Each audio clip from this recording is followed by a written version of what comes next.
Ready whenever you're ready with the defendant. Alrighty, come this way. Malcolm Lawrence Ashley. All right, sir, give me a moment here.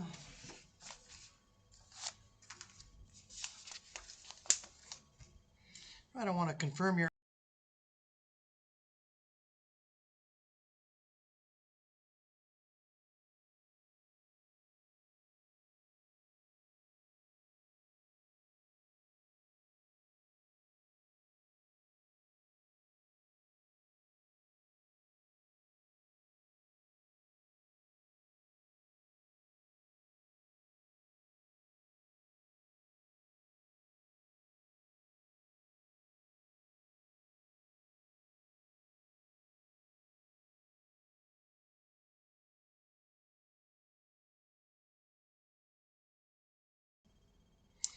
the state is alleging two charges against you. Both of them are Class 1 misdemeanors. The first violation is a DUI, being impaired to the slightest degree. The second charge is an open container of alcohol unauthorized in your vehicle.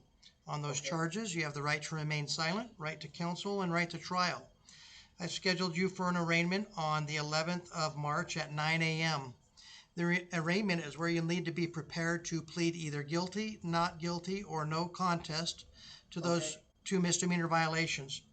Depending on how you plead will be what happens next with the court proceeding, and all of those options, as well as the penalty ranges of each of those charges, will be explained to you prior to you giving your plea, so you'll be well informed. Your release conditions are as follows. Obey all orders of the court. Do not commit any crimes.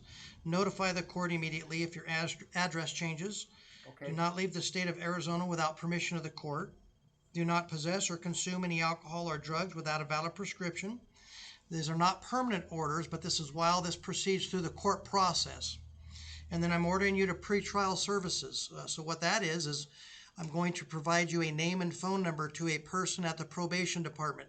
Upon your release, you need to call them immediately, let them know who you are. They're expecting your call, and they're going to monitor to make sure you're abiding by these release conditions and that you're appearing in court as ordered. Any violation of those release conditions or failure to comply with probation services, pretrial services, they could submit us a notice of that, and your release could be revoked. Okay?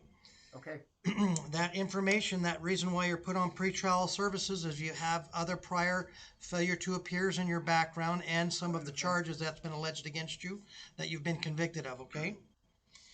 Can you comply with those release conditions? Yes. Okay.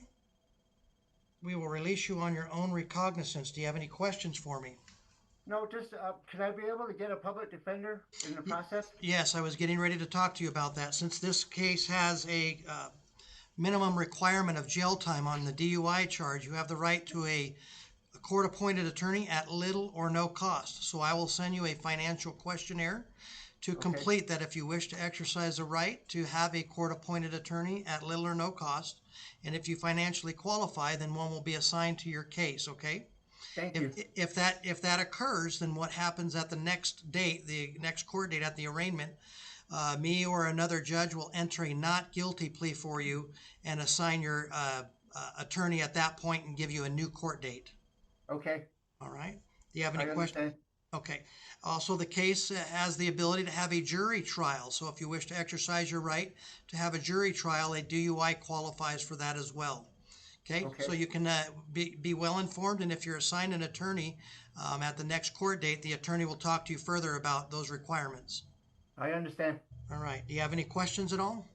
No, just a question about the public defender I was inquiring about. Yeah, so a financial questionnaire will be sent to you. You need to fill that out, and then we'll take a look at it and have an answer for you at the next hearing that you're required to be at. And assign March 11th. Correct, and you'll get a copy of this with the release conditions and also with the phone number of the person in the probation department for you to contact. That's here in Gila County or Maricopa County? In Gila County. Because I'm headed to Maricopa County. That's fine. You still can go there. We're not restricting you to go home or anything like that. You just need to call them and then talk to them about. They can set up like a testing program, right, in Maricopa County for me for testing. Is that what you're saying? Yeah, that we're not requiring you to do any testing. The Okay. probation department, all they're going to do is to make sure you're abiding by these release conditions Okay. that you and I discussed, and I can repeat them if you want. And Okay. then that you're appearing in court. If any Yeah. failure to comply with those release conditions, or failure to come to court, or failure to contact the probation department, they'll report that to the court, and your release can be revoked regarding that. Okay, I understand that. Yeah, so you're not on probation, you're just on release conditions. Okay, You I understand now? understand. Yes. All right. Do you have any other questions? No, sir, I don't. Okay, I'll send the release order shortly, and you'll be released out of custody momentarily. Thank you, sir. You're welcome.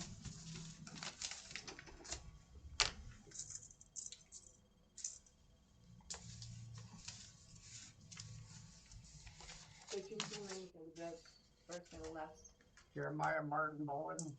All right, sir.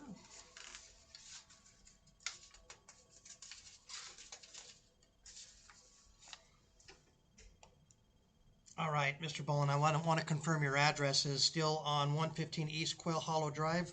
Yes. Okay.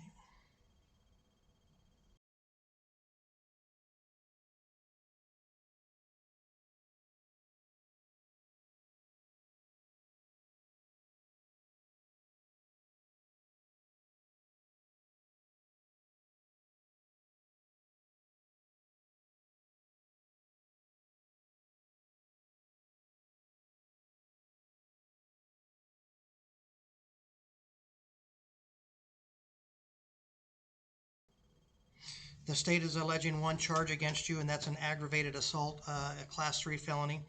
You have the right to remain silent, right to counsel, and right to trial.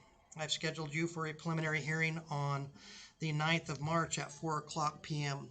The Okay. preliminary hearing is to determine if there's probable cause to charge you with that felony allegation, not convict you. Probable cause is a threshold that needs to be met. If it is met, then your case will bind over from this court to the Gila County Superior Court. If it is not met, that charge could dismiss. Okay. There is a possibility that the case could go in front of a grand jury before that date. The best thing for you to do is call a business day before then to see if that occurs. Okay. If it does not, and if there's not a complaint filed, which is a requirement of the prosecution office, then they have the statute of limitations, which is at or near 7 years from the date of your arrest to file the case. Okay. Your release conditions are obey all orders of the court, do not commit any crimes, notify the court immediately if your address changes, do not leave the state of Arizona without permission of the court, do not contact the alleged victims in any manner, and do not go near the location of the alleged offense. It was my job that it happened at, sir. Yeah, so I want to discuss that with you. So I don't know, because the other person's an employee there also, is that correct? Yes. Yes. So if the owners or management can set up a schedule where you two don't work together Okay. and submit that will have to be done with a motion at your request. So what you'll need to do is, my intentions are to release you today. And then if you're, I understood that that's your employment, so, but I can't have you and the alleged victim Yes. exposed to each other. So if the owners, at the request of a motion from you, to be allowed to return to your place of employment where the victim also works, because there's been some safeguards put in place, then I'll take that into consideration. But I need that in a written format from you, and maybe have something provided by your management or the owner, so I can change those conditions out a little bit. Now, what will happen, it won't be, I don't want to give you false expectations. That motion that you complete will have to go to the prosecutor. They'll have an opportunity to respond to it. So it's going to take a little bit of time, but that's the best that I can do for you. I appreciate whatever you can do for me, Yeah, sir. so when you're released, if you want to come to our office and it's on the wall there, just come talk to the clerks and ask for a motion. A motion is what it's called, and then you can work on talking to the owner and the management to see if they'll arrange that work schedule between you and the alleged victim to provide some safeguards in place. And then the prosecutor, I have to wait 10 days for the prosecutor to review your motion. And then they have 5 days to respond to it, and then you have a response period. Normally what happens, just to be honest with you, is that March 9th date will come close to when all that timelines go by, and then by then we'll know how the case is proceeding regardless. Okay. Because if there's no complaint filed and a preliminary hearing's not filed, then you're off of any release conditions anyway. Okay. Okay. You have any questions regarding that? No, I don't think so. All right. So the last requirements is that I have for you is to report to pretrial services. So I'm going to provide you a name and phone number. All they're going to do is monitor you to make sure you abide by the release conditions Okay. and that you're showing up as in court unless you're otherwise notified not to. Because, like I said, there's a possibility that the preliminary hearing will not go or that the case will go in front of a grand jury. So you're Got it. just required to do that while you're under the release conditions. Okay. Any questions on any of that? No, I don't think so. Okay, I'll send you a copy of the release conditions with your court date. If you think of some, we have our phone number on the top of the form. You can call us. Okay. Okay? All right. That's all I've got for you, sir. All right. Thank you, sir. You're welcome. All You right. can Well, send it. You can send it to Smith, Sergeant Smith. okay, we'll do it. All right. Thank you so much. You bet. Bye now.